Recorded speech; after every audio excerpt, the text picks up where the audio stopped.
கர்த்தருடைய பரிசுத்தமான நாமம் மகிமைப்படுவதாக. ஆசீர்வாதமான ஒரு நல்ல காலை வேளையிலையும் அனுதின மன்னாவை பழையங்கோட்டை இந்திய தேவ சபையிலிருந்து உங்களுக்கு வழங்குவதில் மிகுந்த சந்தோஷம். வருடத்தினுடைய கடைசி மாதத்தின் 30வது நாளை சந்தித்திருக்கிற உங்கள் வாழ்க்கையில் கர்த்தர் மகத்தான காரியத்தை செய்து வந்ததற்காக கர்த்தருக்கு ஸ்தோத்திரம் செலுத்துங்கள். இன்றைக்கான தியான வசனம் 2 ராஜாக்கள் 3ஆம் அதிகாரம் 16-17 வசனங்கள். நீங்கள் இந்த வனாந்திரத்திலே வாய்க்கால்களை வெட்டுங்கள், காற்றையும் காண மாட்டீர்கள், மழையையும் பார்க்க மாட்டீர்கள், ஆனாலும் வாய்க்கால் தண்ணீரால் நிரப்பப்படும். அது உங்களுக்கும் உங்கள் மிருக ஜீவன்களுக்கும் குடிக்கும்படி போதுமானபடி இருக்கும் என்று கர்த்தர் சொன்னார்.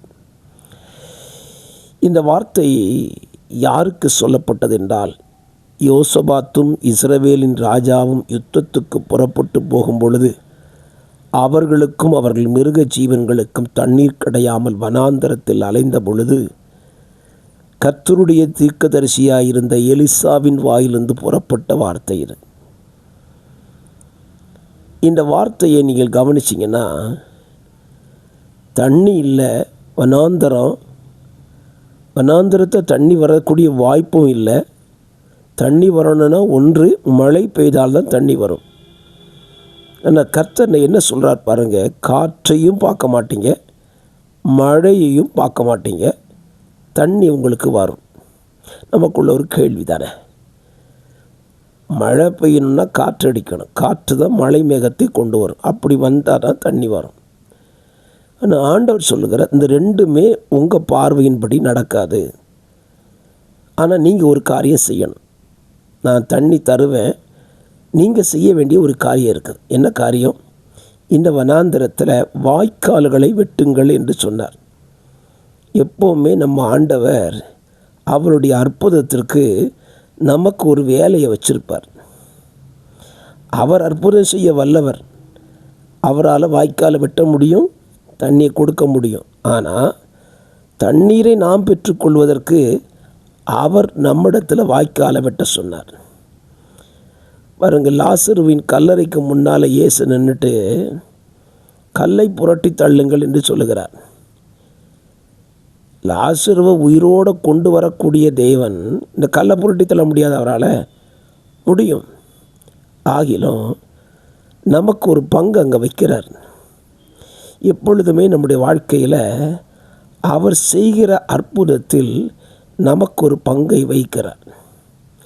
அந்த பங்கை நம்ம சரியாக செய்யும்போது அவர் நமக்கு அற்புதம் செய்கிறார். வாய்க்காலை வெட்டுங்கன்னு சொன்ன உடனே அவங்க எதை நம்பினாங்க?